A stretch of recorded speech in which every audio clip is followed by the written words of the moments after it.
But anyway, we flew that airplane to Bangor, Maine, and we had developed a gasoline leak in one of the tanks. And the tanks, this airplane that carried 2,700 gallons of gasoline, which was about the same amount that they carried in a freight or tank car on the railroad. If you've seen those, they're a big car, big tanker. And one of those tanks developed a leak, and they had to remove the inner liner of it. And these were tanks that were made to be bulletproof. Not bulletproof, but if a bullet went through, it self-sealed. So how it got a leak, I have no idea. But they had to remove the inner liner and replace it. It was a very dangerous operation because these tanks were big enough that a man could go down inside of them. And they never let one go down by himself, because if you start breathing those gas fumes, it'll overcome you and you'll die. So they always had a man, and even if they wore a mask, it was dangerous.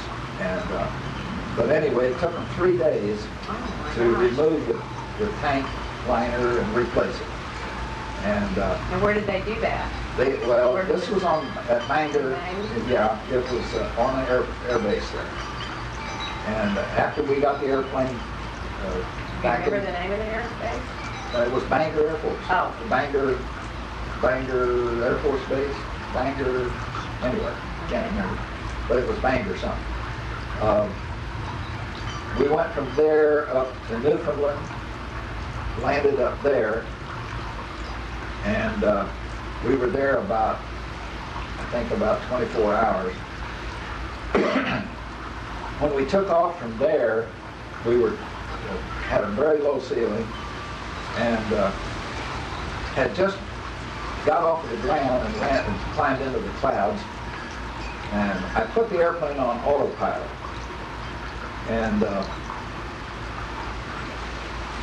let it climb itself. And we were supposed to break out, according to our weather briefing, we were supposed to break out of the clouds at about 9,000 feet. At 11,000 feet, we were still in the clouds, and we were still climbing, and I had actually picked up ice on the wings. I was beginning to get pretty nervous about that. And we broke into a hole, and there was a great big thunderhead right in front of us, but there was a channel around this thunderhead, and I didn't want to fly into that thunderhead if I could keep from it. So I reached down and turned the autopilot.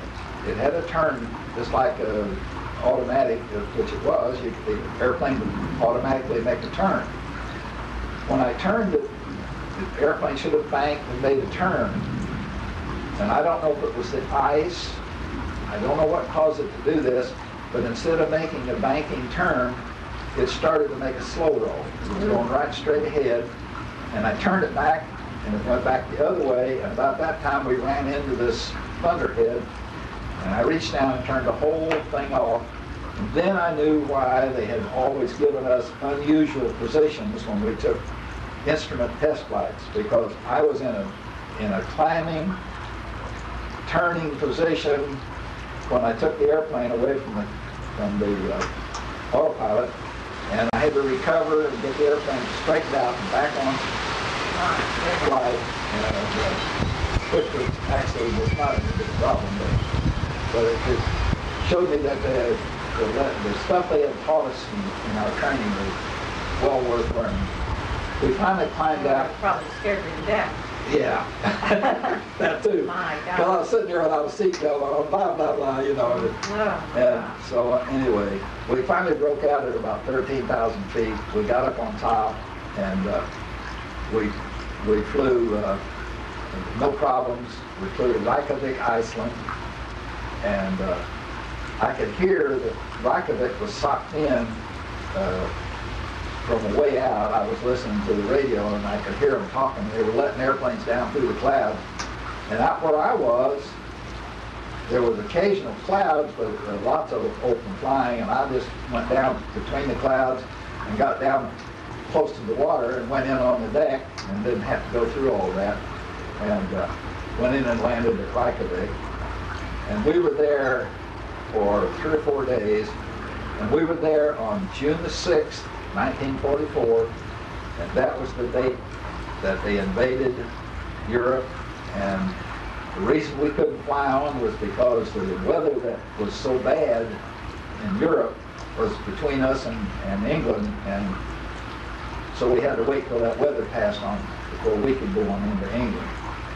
And as soon as it did, we flew, no problem, we flew into Wales and landed the airplane, and they gave me a hand receipt, just as though I had turned in a .45 automatic. Oh, that's They amazing. gave me a hand receipt for one B-24, complete with Oh, contents. my gosh. I still have that hand receipt. I don't want to be charged for a B-24